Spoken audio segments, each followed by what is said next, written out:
the Jewish Voice.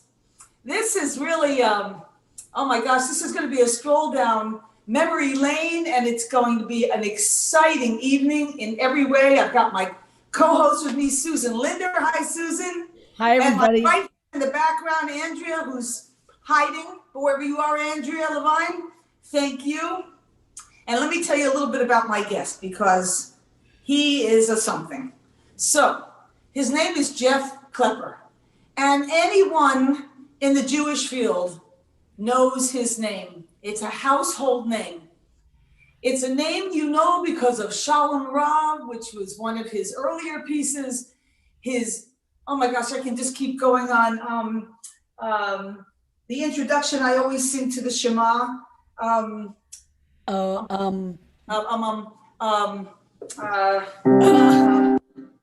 gosh, all right, he'll come on in a minute. Open up your Yes, eyes. thank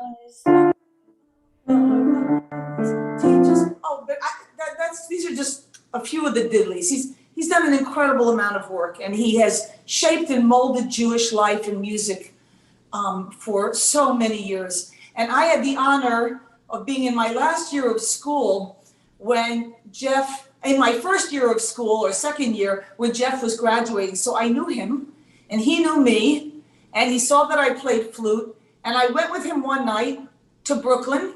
I was living in Flatbush, so it was definitely my first year of school.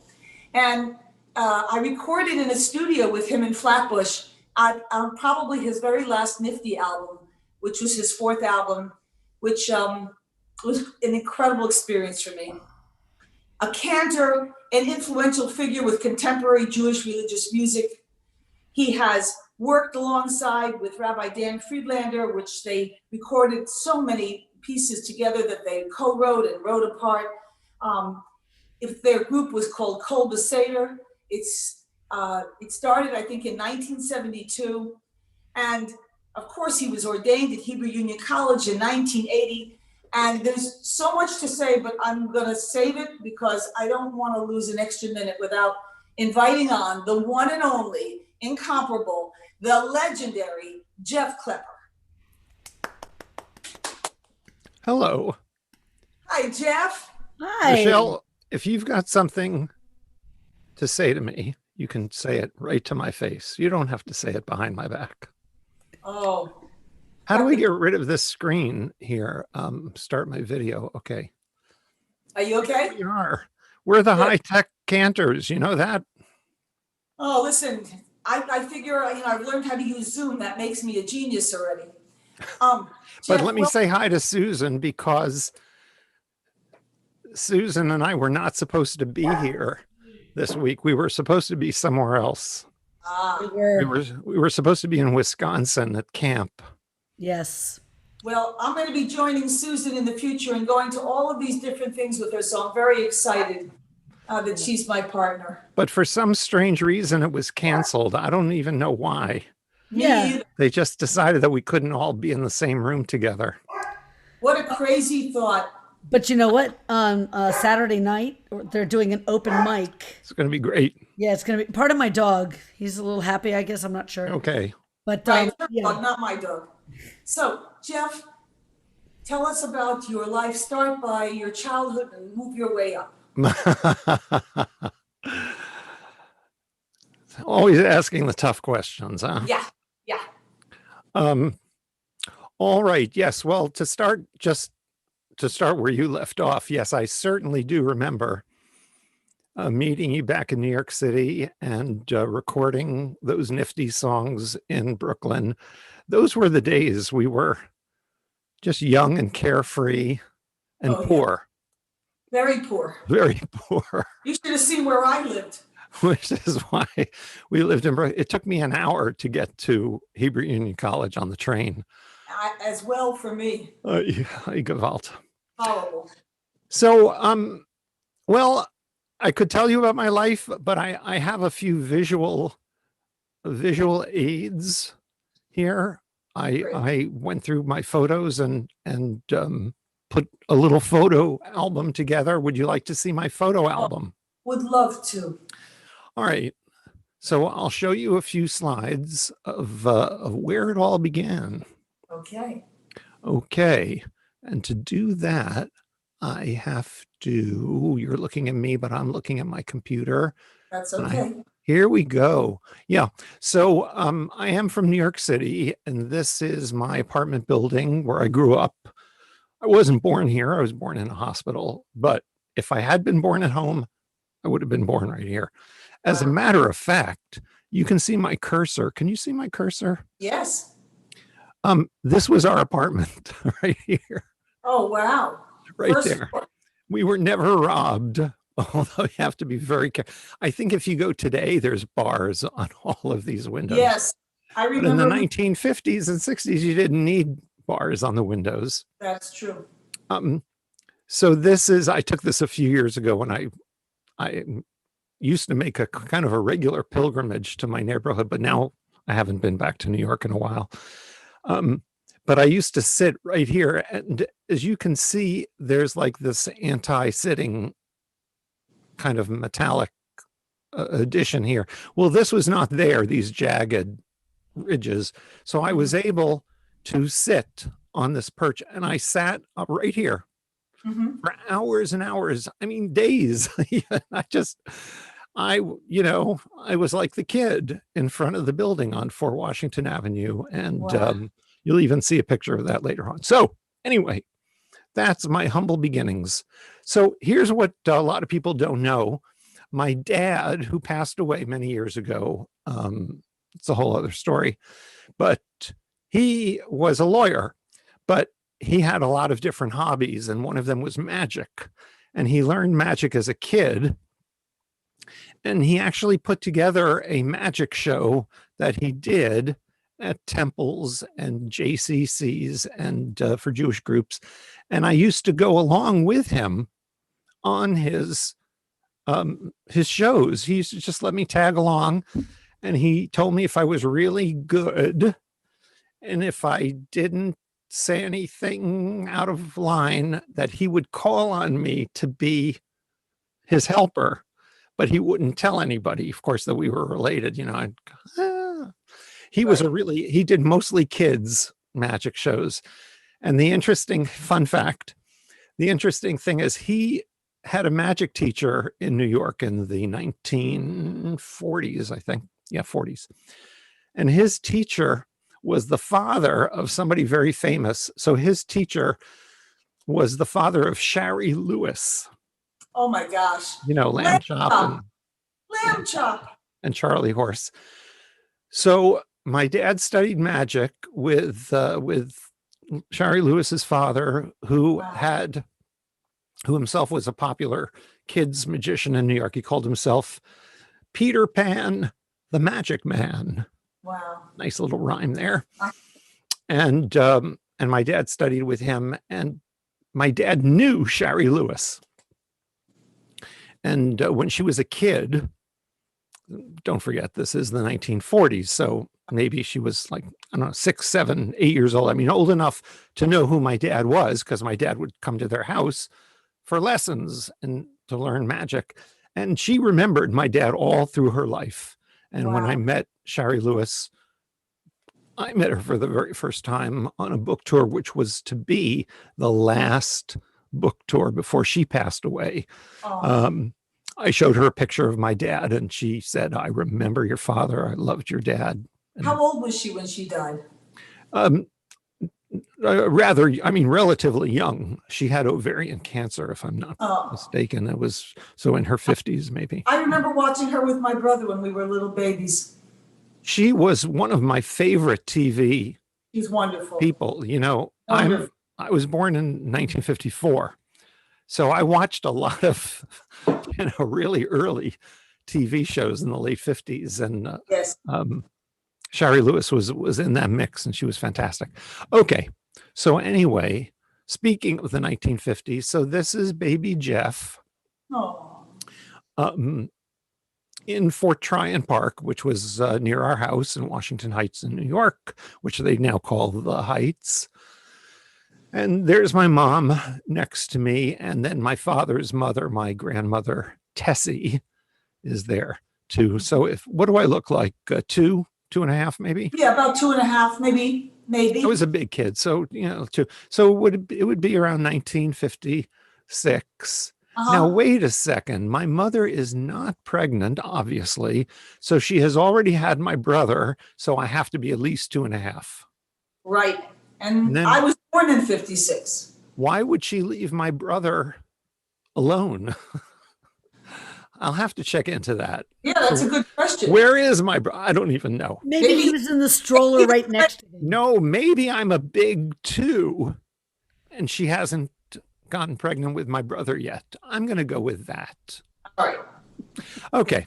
But anyway, so speaking of Grandma Tessie, there's Grandma Tessie and my grandpa, his name was Barney, and little Jeff. So there I'm like, what, 4 or 5 years old, very snappy dresser.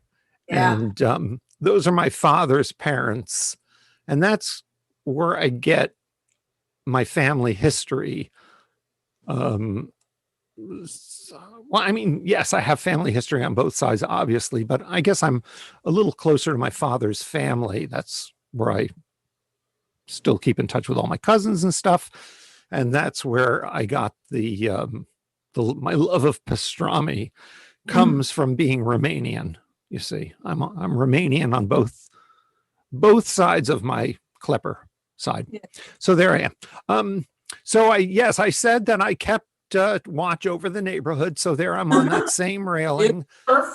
And I wanted to be a cowboy, an urban cowboy, obviously, before my time.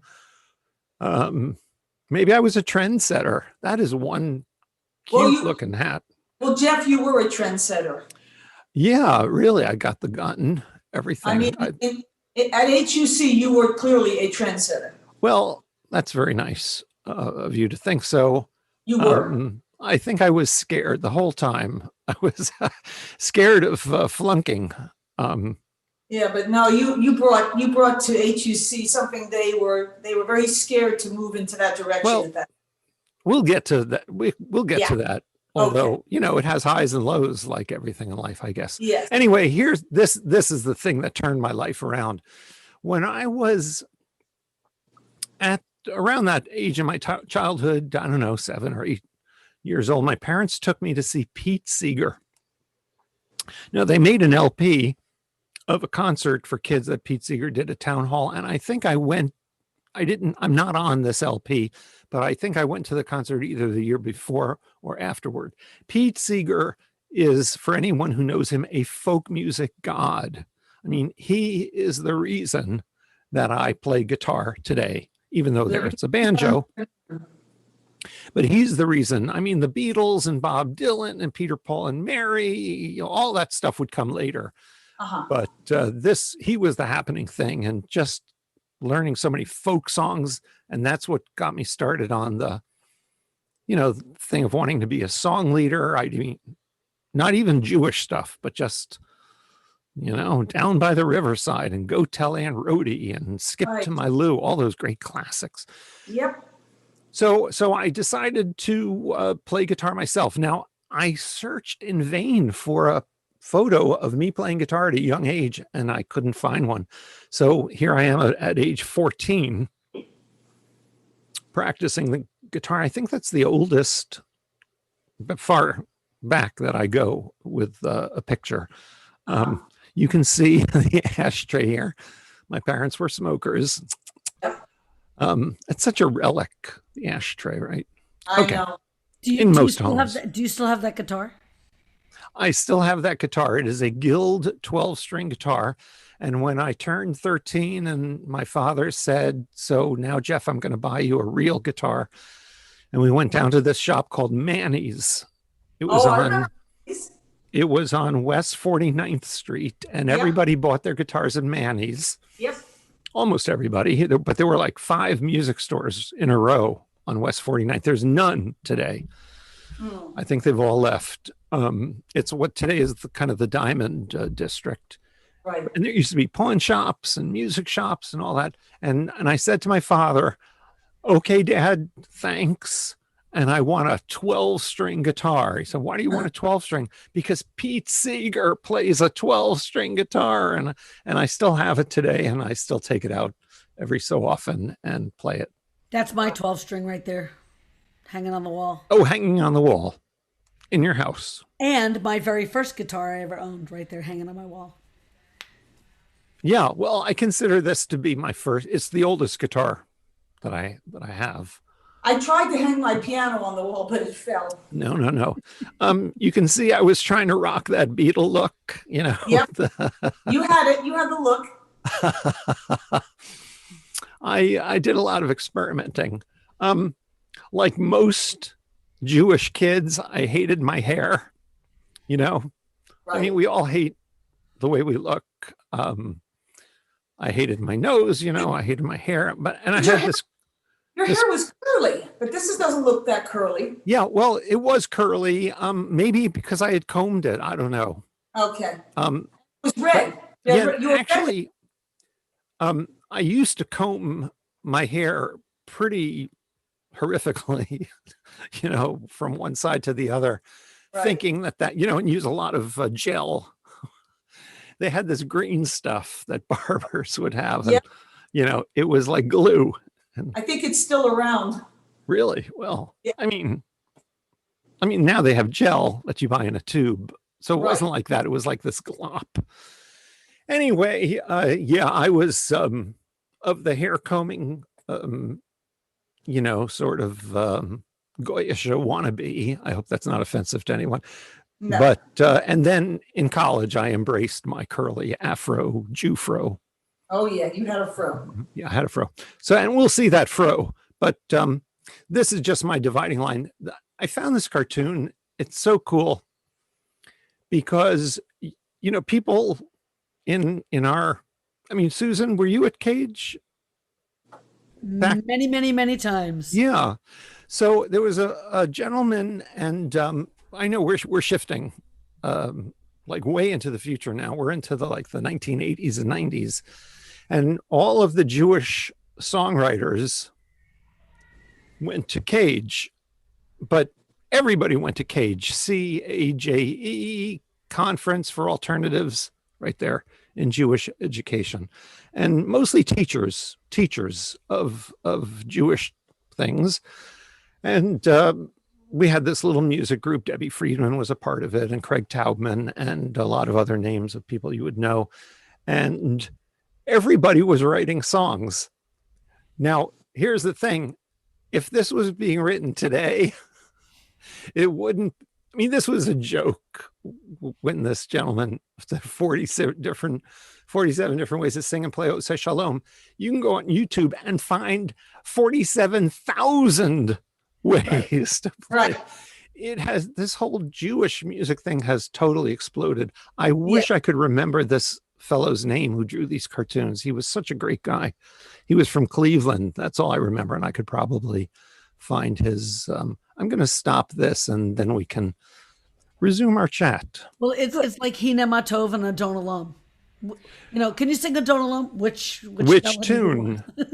Well, Adon Olam is what people set to all kinds of tunes. Yep. Because it's so metric. Adon Olam, Asher Malach B'Terem. Exactly. You name any song in the world, and we could sing Adon Olam, like Yellow Submarine. Adon Olam, Asher Malach B'Terem Kol Yitzir Nivra. Any text. Jeff, I want to hear something of yours. I don't know if you want to play it or you want us to hear a recording, but I want to hear you. Well, why don't we flip? We'll flip the chronology. I went to Dan Freelander's house a couple of weeks ago for a video recording session. We had never, I mean, we've been taped and videoed a lot, but we have had a lot of requests to do a Zoom concert. You know, those things that are happening now, all the Zoom stations. Well, we looked through all our videotapes and there was nothing that we could throw together. So, and people were asking us to do live Zoom concerts. Now I know that many cantors and song leaders do you know, services on Zoom, but it doesn't always work out, right? There's so many technical things that can go wrong and the music doesn't sounds so good, cuts in and out, and the Wi-Fi and blah, blah, blah. Yep. So we said, to make a long story short, we will tape a concert because next year in 2021, Kolbeseder will be celebrating the 50th Wow. anniversary of Dan Freelander and I singing together. That's Wow. incredible. It's I don't even believe it. Yeah. I was Wow. very young when I went to college, and now I'm paying the price. What can I say?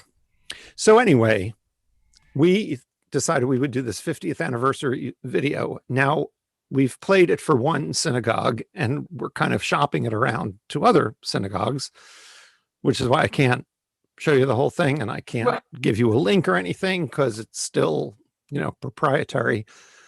So I'm going to play a little clip. So nobody has seen this except for a few people that we did this for a couple of weeks ago. Okay. Are you ready?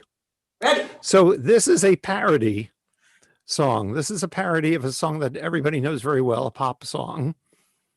And we just, it's totally legal to, you're not infringing anybody's copyright when you write a parody song.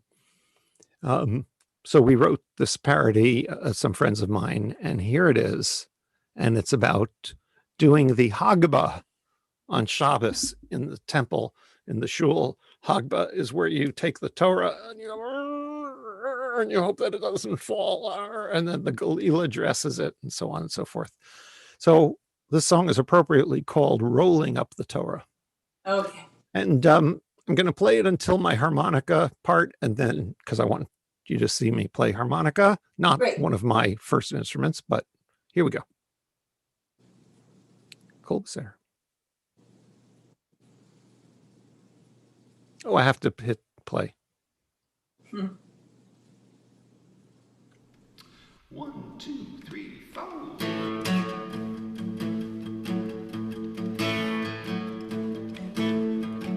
Oh, I got me a job at the temple, rolling up the Torah on Shabbat, scrolling through the scripture, fills me up with rapture, feeling like a macher even though I'm not. Big Torah, keep on turning, Jewish people keep on learning, cause we're rolling up the Torah, rolling up the Torah.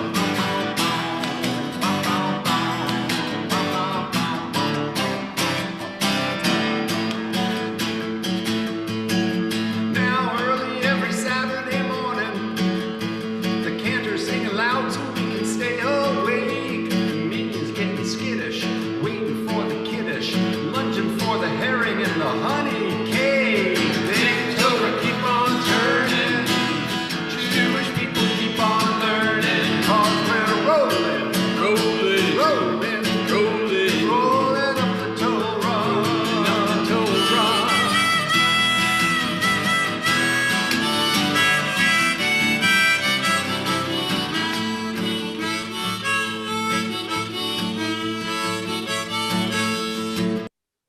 Okay. That's great. That's wonderful.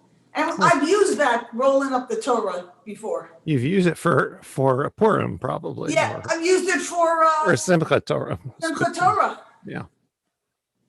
Yeah, you've been, Jeff, tell me, to interrupt your I know we went through your childhood and so forth. What made you decide on the Cantorate? Well, I'll tell you the story. I have a lot of stories. I like your stories. This story, and it actually involves somebody that you know. I think that you know. Do you happen to know Bruce Benson? Know him very well. Okay, because he's down your way in Florida. Yep. Okay. Yep. So I knew Bruce from Nifty. He had been a song leader, and forget exactly, camp, that kind of thing. So I was in college, and I just happened to be talking to Bruce. I forget what the occasion was. I think we were eating lunch somewhere, maybe in Boston. And I said, or maybe it was that I asked to meet him because I knew that he was at cantorial school. That was it. Yeah. And I wanted to ask him what it was like, because I was thinking, should I be a rabbi? Should I be a cantor? If I was going to be a rabbi, which I definitely was thinking about, I would have had to have finished college, because I did not finish Clark Ah, University. I had 2 years of Clark University. And in order to pursue rabbinic studies, I would have had to have finished. right, in those days, you didn't have to have a 4-year degree. You did not have to have a 4-year, and there's a bunch of us. Right, I remember. Rochelle, you have a 4-year. Yeah, I degree. came from the University of Miami with a Okay. four-year degree. Okay. Susan, do you have a 4-year degree? No. Nope. So you know what I mean when I say I just was not a happy camper at college. Nope. It just was, I don't know. Long story.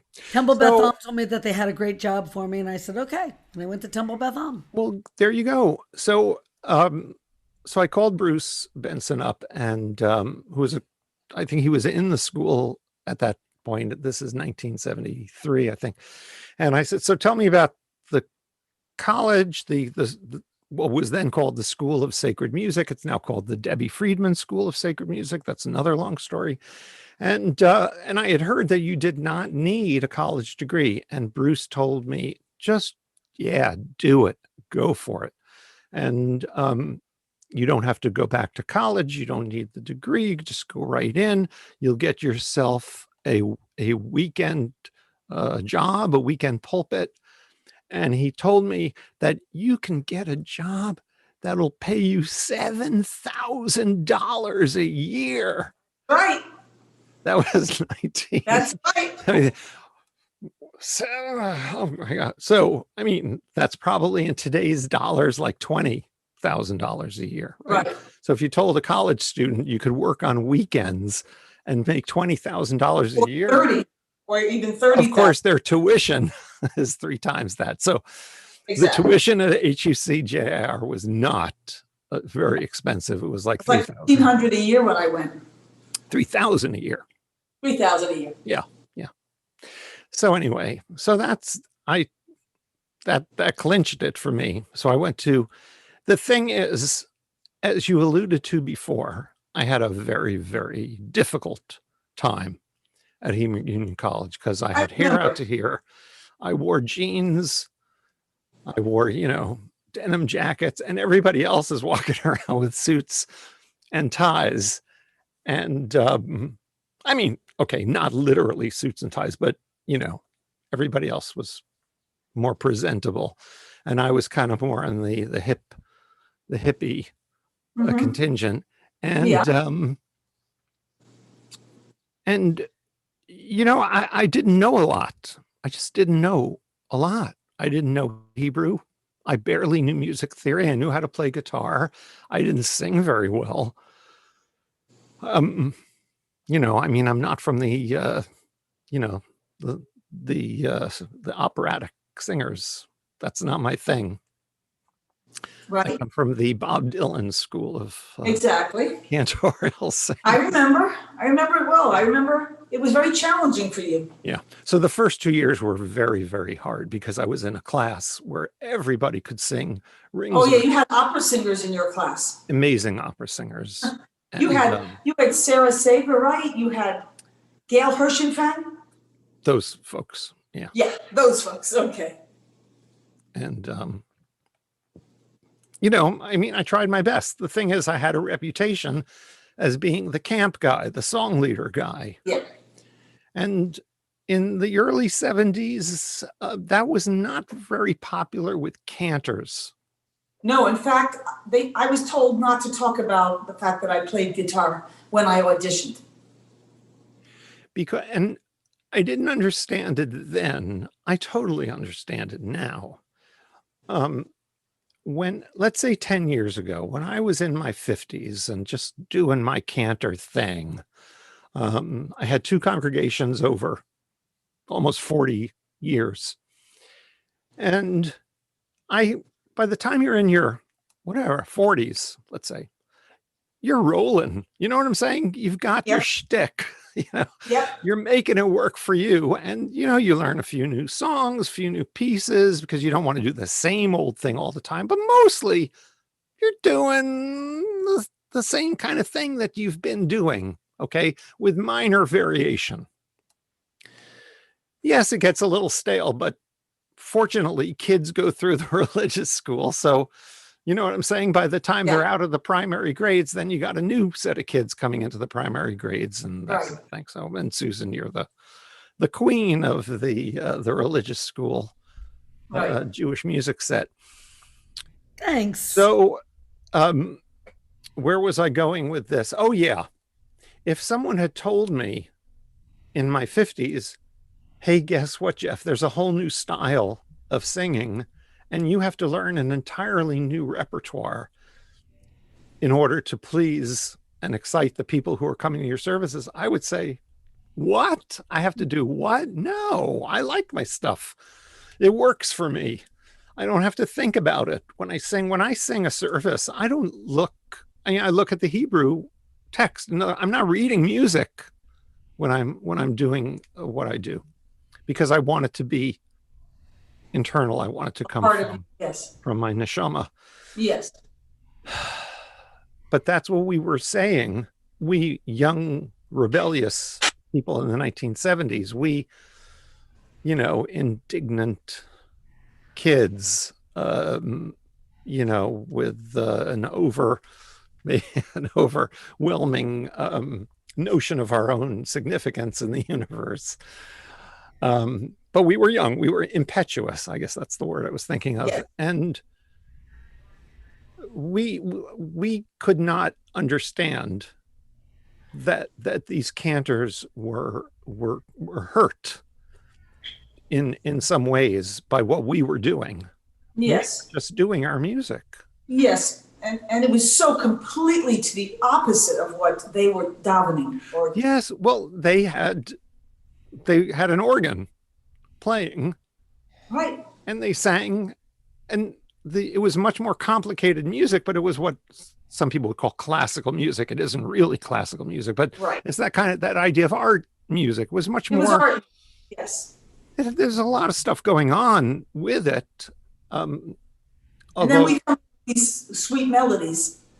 The melodies were nice, but and then they would have the choir, and the choir would often be behind a screen, so you couldn't even see the choir. Right. It was choir loft. In the choir loft. And that was the music that I grew up on. And that's frankly why I did what I did. And actually that gets us to the Debbie Friedman years. Should we talk about Debbie Friedman? Absolutely. I think it'd be wonderful to learn more about her. Well, can I say something real fast? Yeah, please, of course. We're talking about the style and, where the cantors were all singing operatic and everything. And I mean, I grew up on that and listening to it in the synagogue and with the choir loft and the choir.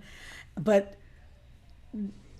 I listened to the style of music of you, of Debbie, of, the song leader, as opposed to the cantor, which, brought me to where I am today. Right. You're 100% right, Susan. And the thing is that it wasn't just the tunes. I mean, the tunes that you would hear would be lovely tunes. Many of them went back, I don't know about hundreds of years, but went back a long time. But nobody sang.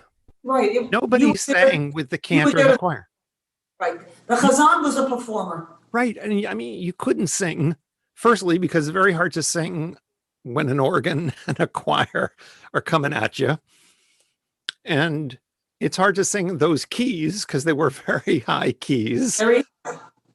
And the music was not really the kind of music that was easy to learn or easy to sing, you see.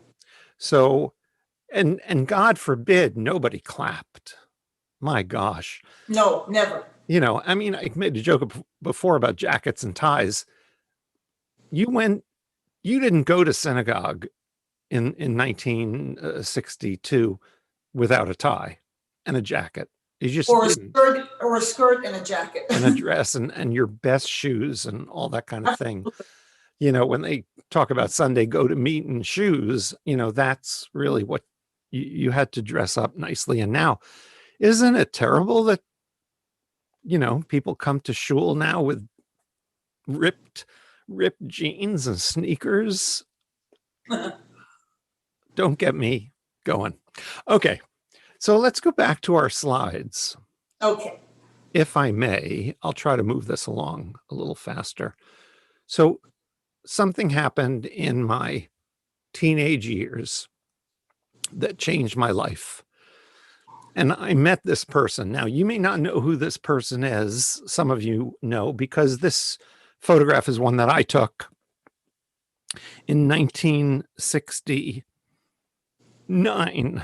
It was like a week or two after I'd met Debbie, because I was only there at the UAHC, now URJ, but the Kutz Camp Institute. And Debbie, this was the first year that Debbie was on faculty.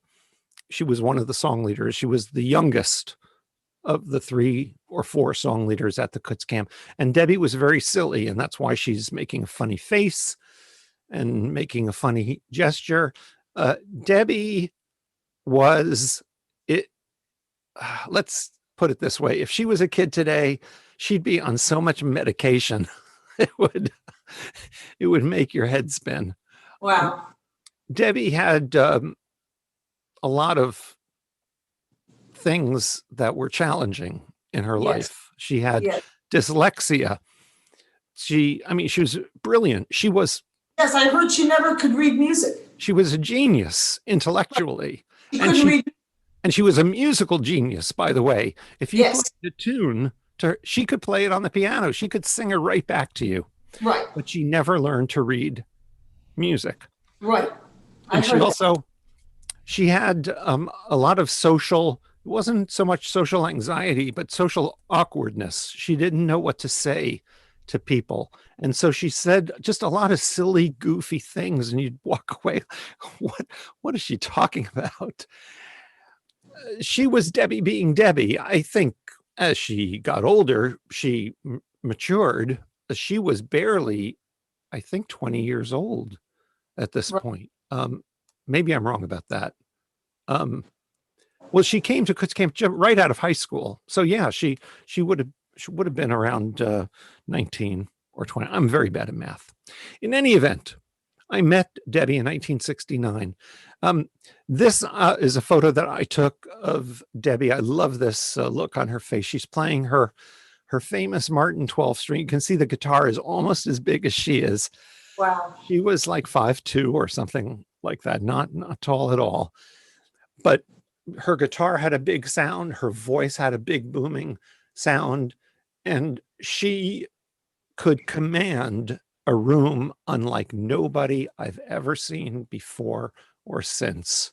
Wow. When Debbie was teaching a song, she said, you guys sing this part, you guys sing that part, you guys clap like this, and blah, blah, blah, blah, blah. And she had the whole room singing as if they were a choir. And of course, being silly at the same time, very, very silly and goofy. So that's Debbie. So the other wonderful, important person in my life in the middle is Dan Freelander, Rabbi Dan Freelander, and I am to his right.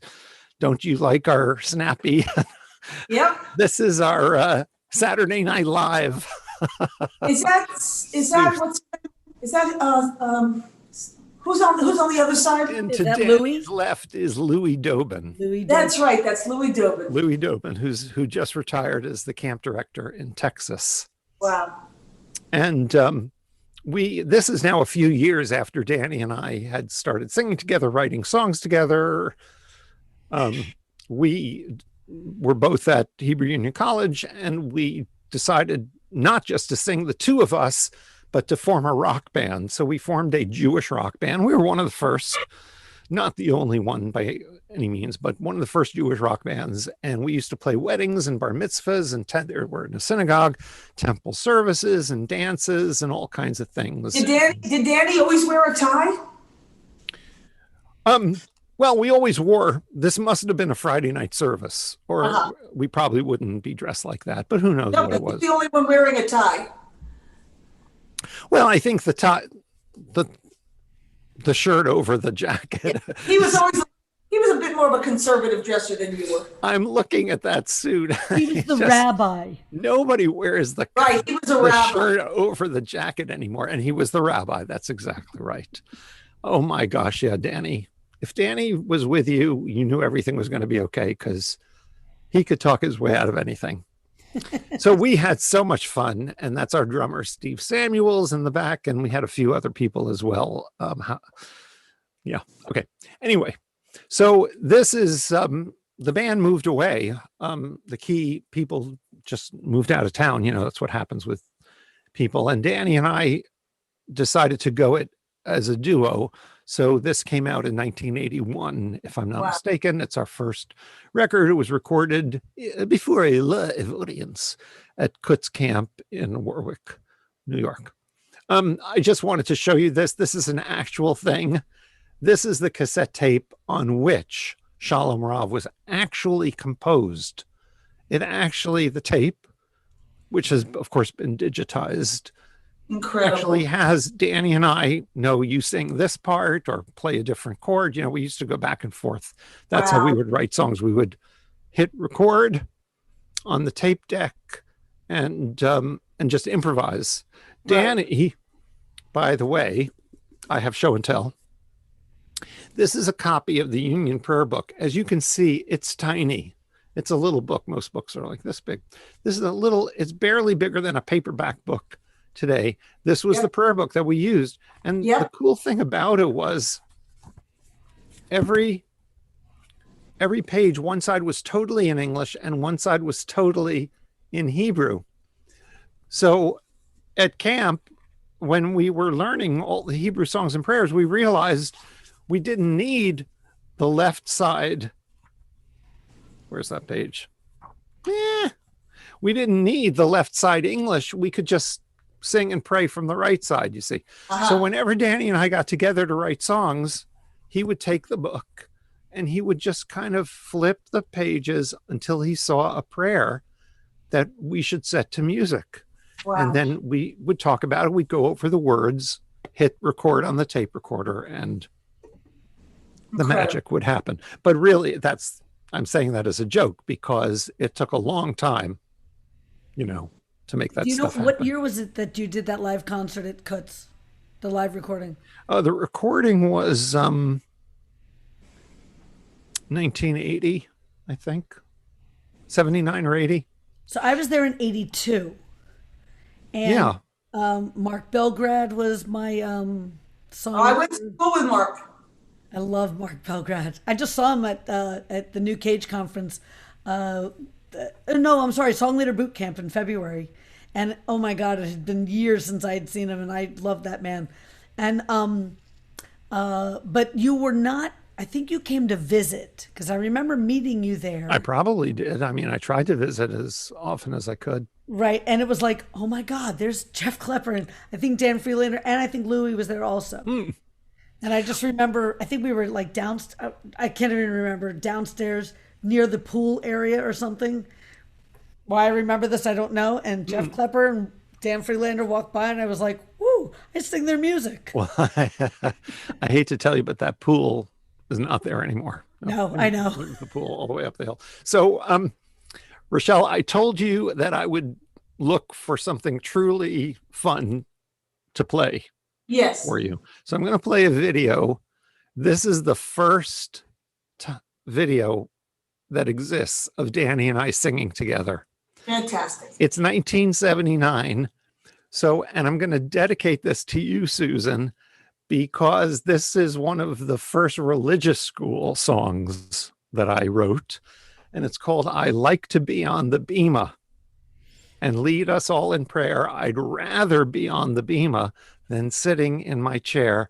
And this is a cable TV show from New York City called Shalom Corner. For all I know, Carol Sterling, who you'll see on the video, may be watching because she's a Facebook friend, and you'll see Carol. She's the woman sort of directing the action, and then Danny and I, and an actress, and we all have Western. It was a shtick, okay? It was part of the script. It was. I think it started that time when you wore the cowboy hat and the cowboy hat, gun right. and everything earlier in the show. That's what it was. Yes. So anyway, and then a puppet, because they had kind of like Muppet puppets. This is one of the first Jewish kid TV shows. So here we go. And this is I'd Like to Be on the Bima. Hope you all enjoy it. Oops, I have to hit play. Okay, now listen, everybody. We still have lots to do. First of all, we need a bema or a pulpit for the rabbi and Cantor to sing and pray from. That's true. Okay, Carol, don't worry about a thing because Danny and I'll take care of it. Well, That's right. well- We even have a song about it. Oh, that's great! Wow. The bema is a platform where we read the Torah. Sure. And put the big menorah, The Aron HaKodesh too. It's where the rabbi speaks. and the cantor sings. And all the other things that look like fun to do. Right. When I sit in synagogue, it always seems to me that standing on the bema is a special place to be. I'd like to be on the bema and lead us all in prayer. I'd rather be on the bema than sitting in my chair.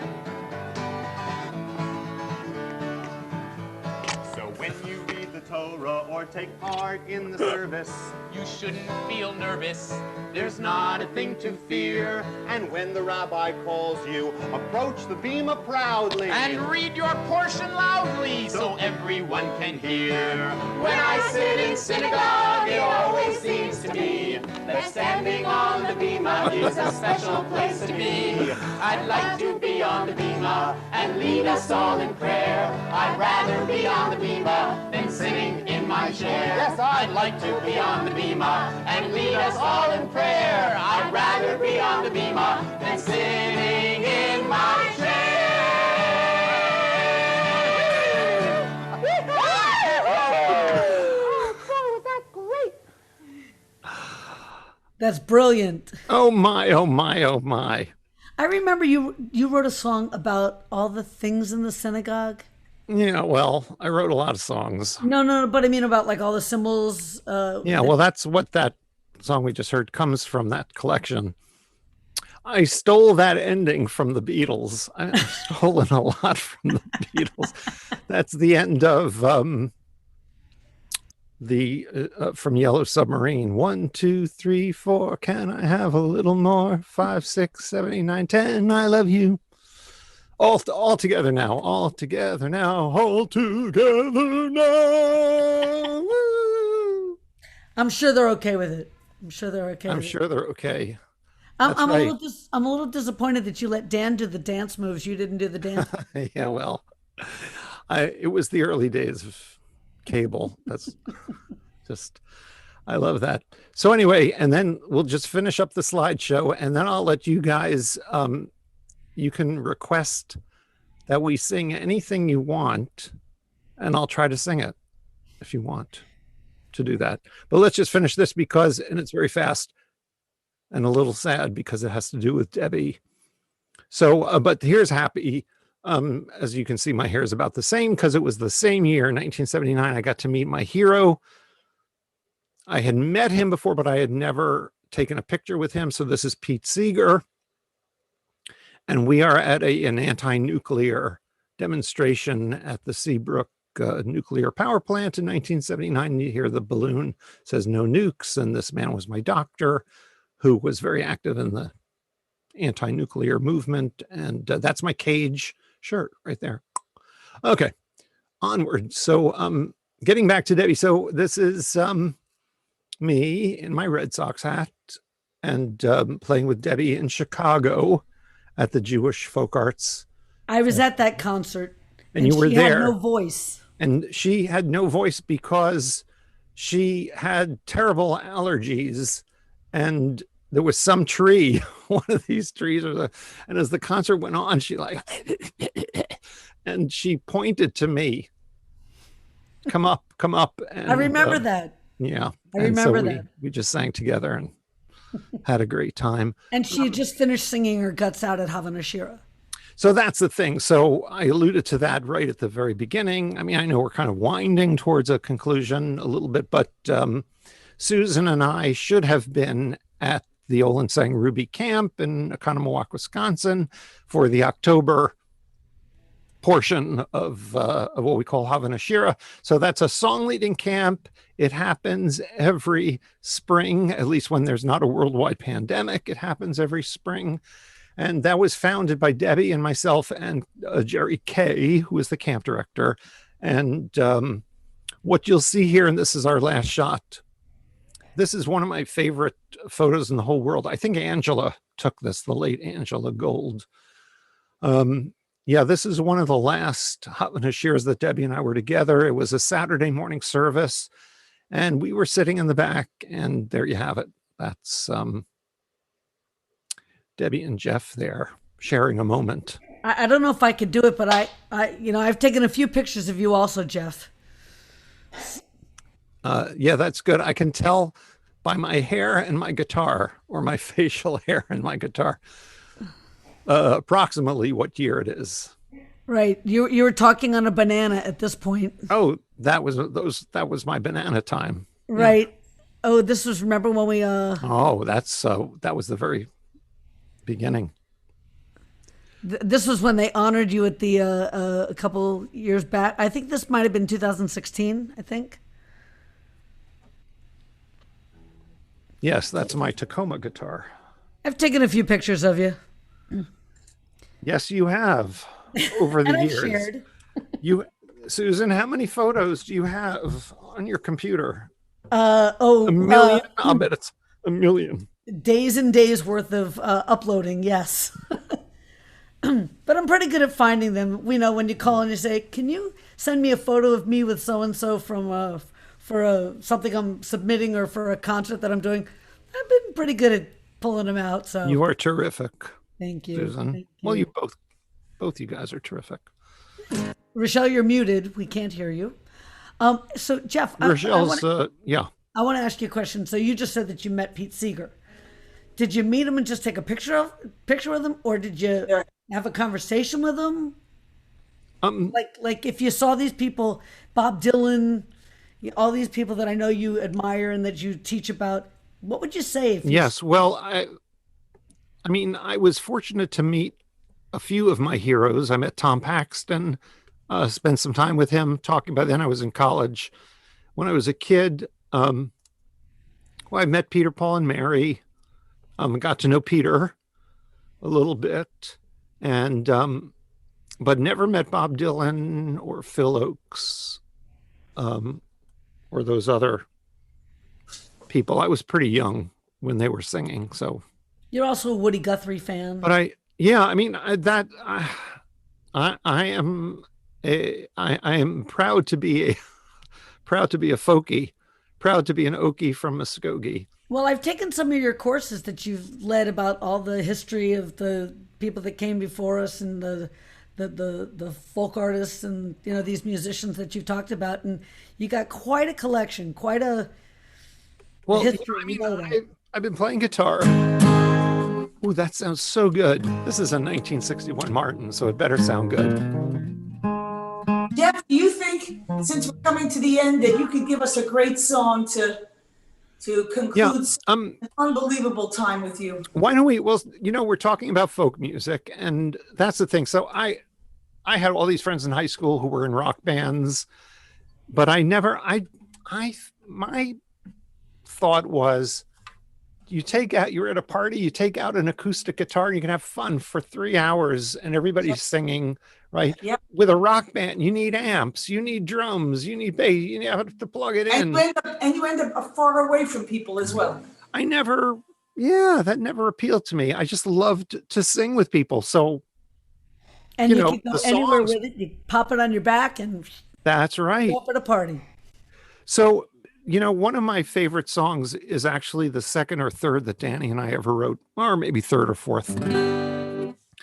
And it's called Lo Alecha. And I know a lot of you guys and you folks out there in Zoom land know it. Yes, the problem is if we try to play at the same time, it won't happen.